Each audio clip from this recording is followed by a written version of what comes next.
Welcome to Ideagen TV in the Global Leadership Summit 2023. Today I am thrilled and honored to have with us from Gallup, Ilana Ron Levey, Managing Director, Public Sector, again from Gallup. Ilana, welcome. Thank you so much, George. I'm thrilled to be here. Ilana, Gallup is doing and has been doing for the foreseeable future, will be continuing to change the world with your insights, data, analysis. Everything that you're doing is so helpful to helping to change the world by shining a bright light on the data piece, on what's really happening.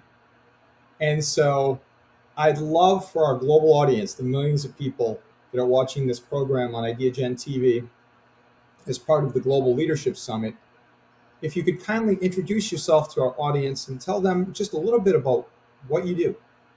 Wonderful. Well, thank you again for the opportunity.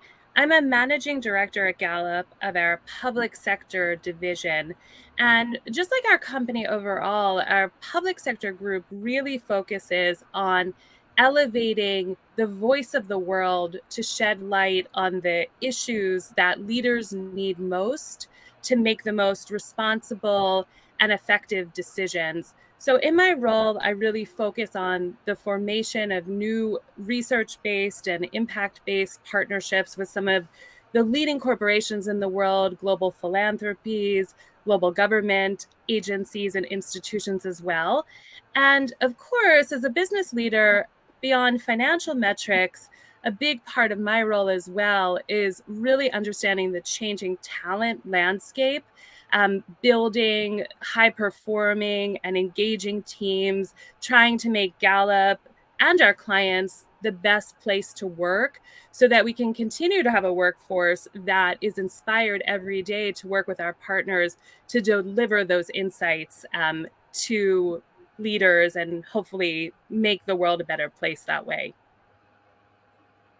Well, without a doubt, you're making the world a better place. I've been privy to the presentations over the years by Jim and John Clifton and Mohammed Yunus and so many other amazing global leaders at Gallup, and likewise today with you. And what we're hearing already is that here you are, you're a social scientist. Yeah. And I'd love for our global audience again to hear what you believe are some of the most pivotal traits in developing a good leader, especially important, as you know, today. Yeah, it's a great question. Something I think about my background that I feel blessed about, and I hope that many can have experiences like that, and I think many successful leaders do, is having a cross-cultural mindset that's really was developed for me at a young age. I was born outside of the United States. I went to undergrad and grad school outside of the United States, but I am American and proud to be American.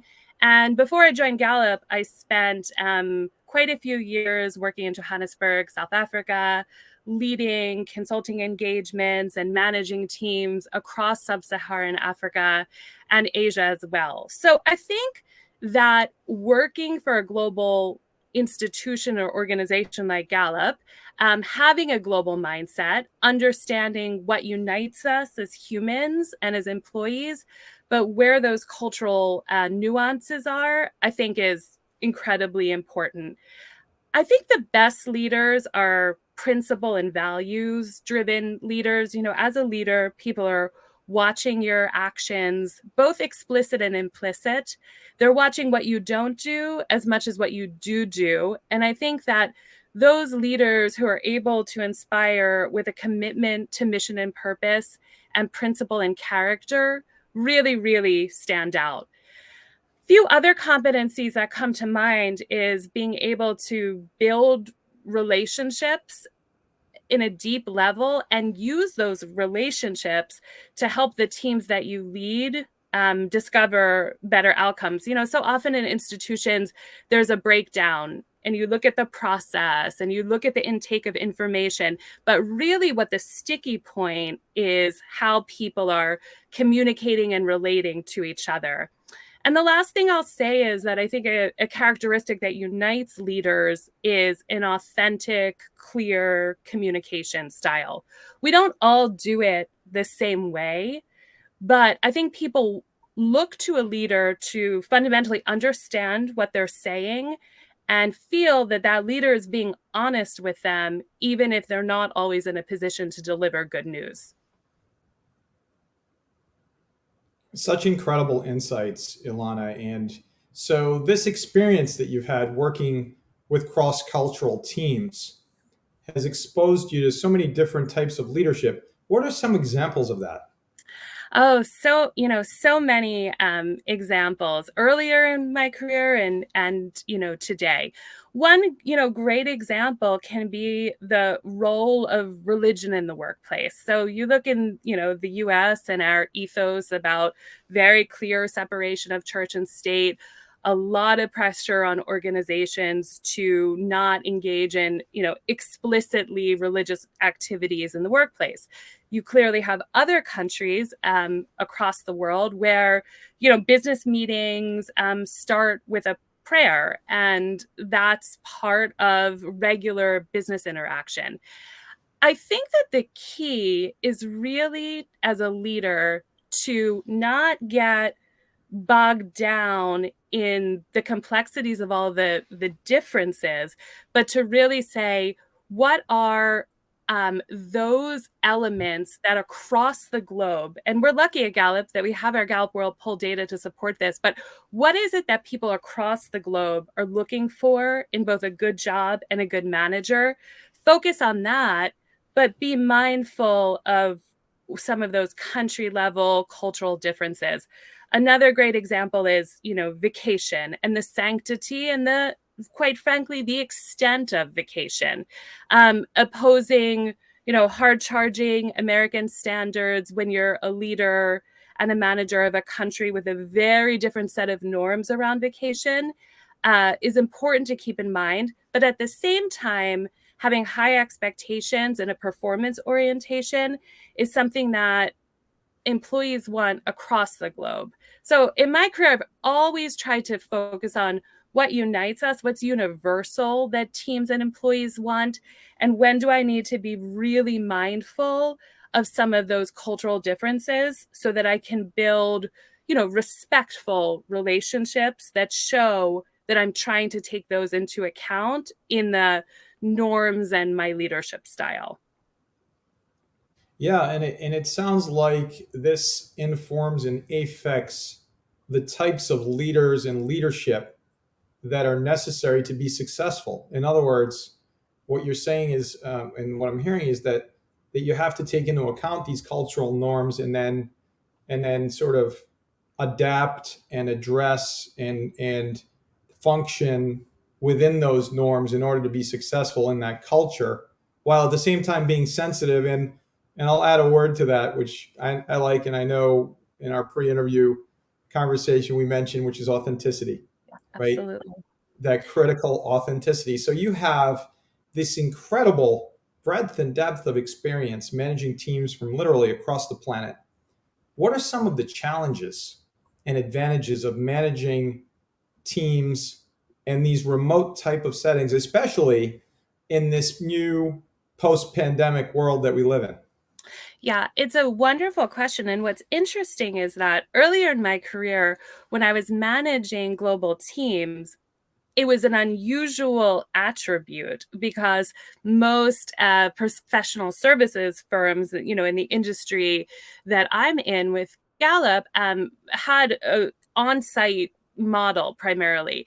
What's interesting now is that virtually all managers are confronting more and more what does it look like to manage a hybrid or a fully remote team, or a team that's comprised of fully on site and fully remote people, potentially in the US, potentially outside of the US. The first thing I'll say is it's always been hard to be a manager. Gallup data shows that levels of well-being for employed Americans is lowest for a manager. And I would contend that it's getting more and more difficult as you're grappling with the fact that the teams that you're building have people in different kinds of configurations. And 59% of American workers, based on our US research, do prefer a hybrid arrangement, which means some time in the office and some time at home. And we don't see that number changing. However, it's very challenging right now as a manager of hybrid workplaces to get the balance right between structure and guidelines and autonomy for employees. So a lot of employees, say that they can manage this hybrid experience on their own, that they'll come in when they want, that they don't want to work for a company that's too restrictive. But we also see that those employees that are the most engaged and perform the best are coming into the office 2 to 3 days per week, and there's a commitment there. So, one way to look at it is flexibility within a framework. Now, we know that not every manager can effectively kind of straddle those two worlds, the flexibility and establishing a framework. That's really important. A couple other things that I would add is that it's always been the competency of a manager, and we talked about this, to communicate clearly, to inspire others, to create accountability, to broker connections. That hasn't changed, but a lot of those core competencies is a lot harder to do virtually. Having those really meaningful, performance-driven conversations with someone that you've never met in person, communicating clearly over Zoom or specifically over email is a challenge. You lose the body language. You sometimes lose the nuance. Some people are not as strong in written communication as they are verbally. So I do think that the job of a manager is getting harder, and it's never been more important for organizations. And I think that leaders and managers are going to continue to grapple with this of what does it take to manage a hybrid team, because it's not going anywhere. And I think it's going to continue to evolve. That's right. It's so just incredibly interesting to see the acceleration, just the overall change. If you think about it, just 3 years ago in January of 2020, we were looking at this 10-year runway to the 2030 marker, aligned with the global goals of the UN. And then, boom, in March of 2020, we all experienced, perhaps for the first time in human history, this situation with the pandemic. And now, could we have envisioned the structural changes in work that have resulted? Mhm. It's just, and it's so, I go back to thank you for the work and the research that you're putting into helping these companies across the planet understand, and especially the leaders of those companies understand this fundamental shift, and perhaps most importantly, what is working and what isn't. And so Yeah. that's I think the key, right, Ilana? Absolutely. I mean, there's so much anecdote and there's so much conjecture and there's so much media hype, often inaccurate, about what employees really want, or what the labor markets are doing right now. So I talked about that sort of flexibility within a framework. I think one of the insights that people don't realize is what I mentioned about the fact that fundamentally employees do want some structure and guidelines. I think that's really important. I think that there's a perception that what employees want is total autonomy. There are some who want that, but people need structure and people need guidelines. I think another area where I'm proud of what we've been able to offer to the world, and I think this again is always a work in progress, is the difference between mandating time in the office and culture. So I think that there's a lot of companies that say, I'm going to force people in Tuesdays and Wednesdays. I'm going to set aside a budget for some in-person retreats. I'm going to have free lunches. I'm going to have cool virtual events where you get swag. And suddenly that's a culture. Well, culture is much deeper than those tactical steps. Culture is about values. Culture is about consistency. Culture is about ethics. Culture is about accountability. Culture is about having a unified and a shared mission and purpose that the entire organization rallies around. So I think that there's so much focus right now on what are we going to do when people are in the office? We need people there more. We need to have activities. And unfortunately, I think that some leaders are forgetting that culture runs much more deeply than just in-person time in the office. That's right, exactly, and so succinctly and so powerfully, described. Thank you for that. And so, in your experience, how do these different cultural norms impact what people are looking for in a Mm. job and from a manager? Yeah, it's a great question. And it's something that I think, only fully understood when I came to Gallup and was able to look at this broad global data set that we had. I really only had my own experiences. Really, though, what's pretty remarkable is that there's a lot of unity in terms of or alignment in terms of what the world is looking for in a job. They're looking for a job where they have a strong relationship with a manager who cares about them, but also creates accountability by having performance standards. That's very important. We know that 70% of the reason why people leave jobs, and this is really across the world, is because of their individual line manager. So, who is your manager is just a hugely important part of the role. People really, really care about the mission and purpose of their company or the place where they work. And that can be a Fortune 500 company, and that can be a small mom and pop shop on the, streets of Lagos. You have to believe in what you're doing, I think, to be fully engaged. And everyone, I think this is universal. Everyone wants to feel proud of what they do, even if you define it a little bit differently. So in my experience, some of the smaller, policies and norms are different. So, we talked about the religion, we talked about vacation, labor laws is a hugely, different thing. The spillover of work into family life is a different, policy or norm in a country. But those universal elements of wanting a manager who cares about you, who engages you, and who creates accountability, feeling proud of the mission and purpose of your company, having strong relationships and best friends at work, amongst others, feeling like you're getting coaching, you're developing, you're receiving feedback in real time. I think those are pretty universal norms. And that, I hope, is refreshing for global leaders or for managers in global organizations or organizations where they're leading people from different cultures and companies or cultures and backgrounds, that what people are really looking for, in essence, there's a lot of similarity. That's right. That's right. That's just phenomenal perspective to hear, and especially informative for these leaders. So that goes back to, again, highlighting why the work of Gallup is so critically important to inform and affect the notion of leadership, the practicality of leadership. And so here we are.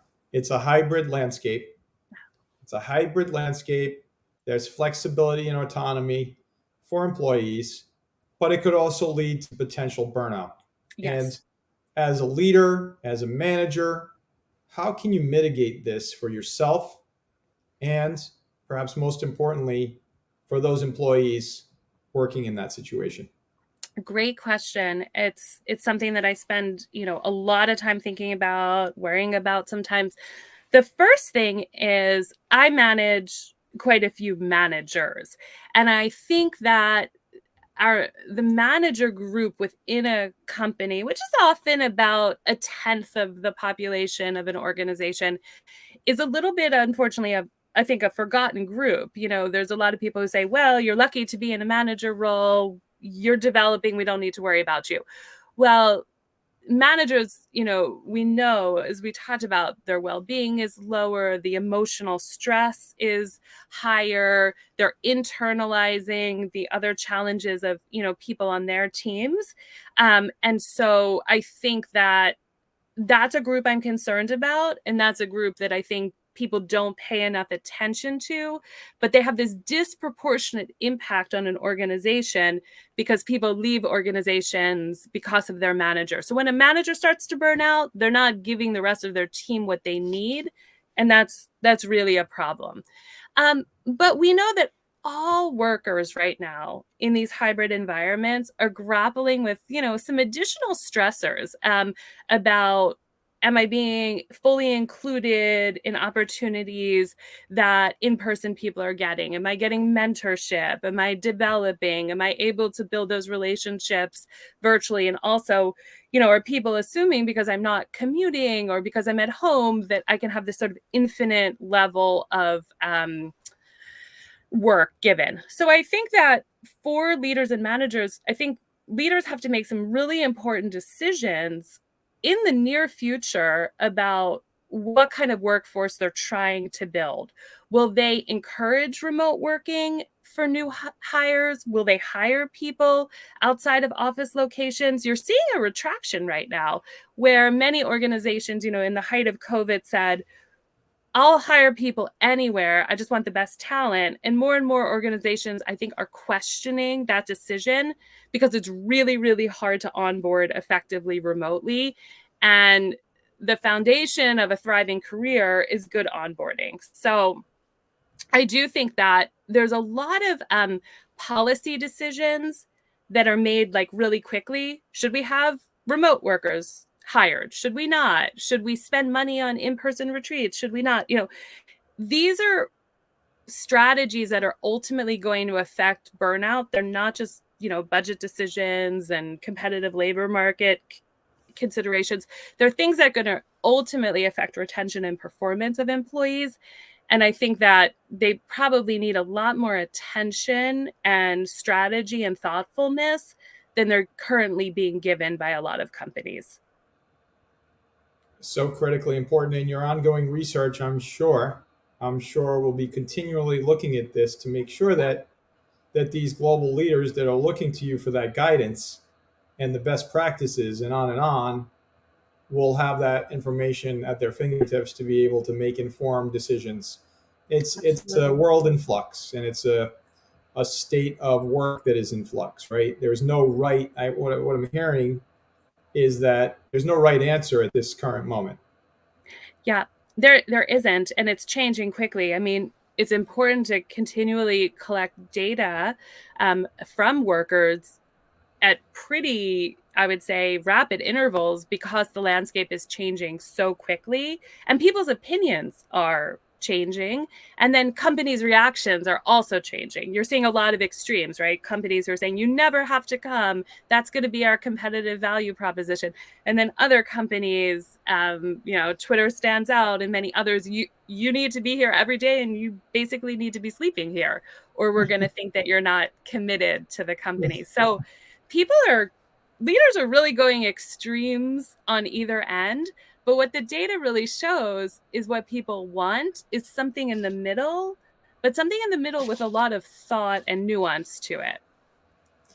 That's right. That's right. And we've heard the old expression of everything in moderation, not Yes. myself quoting, but Aristotle. And I think that holds true today. I think what employees, you're saying, want is something moderate, meaning they don't want to be in the office 5 days a week, but they also don't want to be home perhaps 5 days a week or seven. And Exactly. so um, I can't thank you enough on behalf of Ideagen TV and this Global Leadership Summit 2023. I'd like to turn this final question to you on those leaders that you've looked up to, that you've looked up to and that have impacted you. Because I always like to say in our interviews, we all stand on the shoulders of giants. And I'm sure there are many, but who are those few? Who are those few that you can point to, Ilana, that you are standing on the shoulders of today? So it's a wonderful question. It's an important question. Three come to mind. It's not an exhaustive list, of course, but I am particularly inspired by values and character-driven leadership. Those that have a strong sense of purpose and a strong sense of ethics, and also achieve great outcomes. Stan Bergman, the long-standing CEO of Henry Schein, very successful Fortune 500 company, stands out to me. He's been in the role for, I believe, close to 30 years. He's achieved exceptional financial outcomes year over year. But what he's really known for, I think, in the world and amongst his employees is his philanthropy, his ethics, his unifying manner, his modesty, and really his just remarkable ethics. I think Julie Sweet, the CEO of Accenture, very admirable female successful leader, I think also leads similarly, known for not only excellent business outcomes, but by guiding Accenture to really take philanthropy, human development, employee development extremely seriously and at the level of importance of their business outcomes. And last, a historical figure, I'm sure has been cited by others at this global summit before, but is Winston Churchill, because not only to me is sort of like epitome of a values-based, relentless sense of purpose, would not back down, deep conviction that that purpose to save democracy was the essential, guiding force of his life, but just remarkable persistence with challenge after challenge after challenge in being able to achieve that goal successfully. Many of us, our entire world would not be the way it is today, the good things about it at least, were it not for his conviction and the bravery of so many people. So it's someone that I think about often. It doesn't mean that he was a perfect leader. It doesn't mean that he was a perfect person, but I think it's someone that everyone would say was guided by an extraordinarily deep sense of conviction and purpose. That's right, especially at a critical, Yeah, very critical moment in the course of human history. exactly. Those three leaders that you cited, um, ironically, I've met Stanley and I've met Julie, and I agree with you. Those two leaders living today are giants amongst leaders because of their ethics and their effectiveness and their ability really to inspire others. And likewise for the way you described Winston Churchill and his time in history and his leadership at that time. And so I'd like to ask Ilana, what is your call to action to the millions of folks watching this Ideagen TV episode for the Global Mhm. Leadership Summit 2023? And how then can they find out more about your critical work at Gallup? Well, thank you again for this opportunity. I think my call to action is double down this year on what your personal sense of purpose is. What are your non-negotiable ethics? How do you want your character to be remembered? And remember that the teams that you lead pick up on your values and your ethics in every action that you do, both what you do and what you don't do. And try to be deliberate about what is that legacy that you're looking to leave. How would you want others to describe your sense of purpose and your character and your organization's sense of purpose, and try to rally people around that. Um, as George mentioned, Gallup is highly, highly committed to elevating and measuring the voices of the world. Our website, gallup.com, is really a repository of ever evolving insights, both on a global level, but also about US workers. And we talked a lot about the changing demands of a manager, what people are looking for in the workplace, the complexities of hybrid teams. this is going to continue to evolve. So the data that we talked about today and the insights a year from now might be quite different because the landscape is changing so fast. So please go to gallup.com frequently. We have a lot of newsletters as well for our subscribers, some that focus on global affairs, some that focus on workplace issues. But those two worlds really converge, because even if you're a leader really focused on foreign policy or political affairs, you have teams of humans and workers navigating this hybrid world, supporting those goals. So I think the two really reinforce each other. So please, we put those resources out to help leaders all over the world, and we hope that you'll take advantage of them. Without a doubt, every single thing you're doing at Gallup is helping humanity and leaders across the planet. Ilana Ron Levey, Managing Director, Gallup, Public Sector. Can't thank you enough for this inspiring interview. I had no doubt it would be inspiring. It's exceeded every element of what I was hoping to hear, and what I believe our global audience would be so excited to hear from you as well. And as Ilana mentioned, please go to gallup.com to learn more about the absolute phenomenal and absolutely vital work that's being done at Gallup to help inform and affect leadership across the Thank planet. you. Thank you so very much. Thank you, George. It's been a pleasure. My pleasure.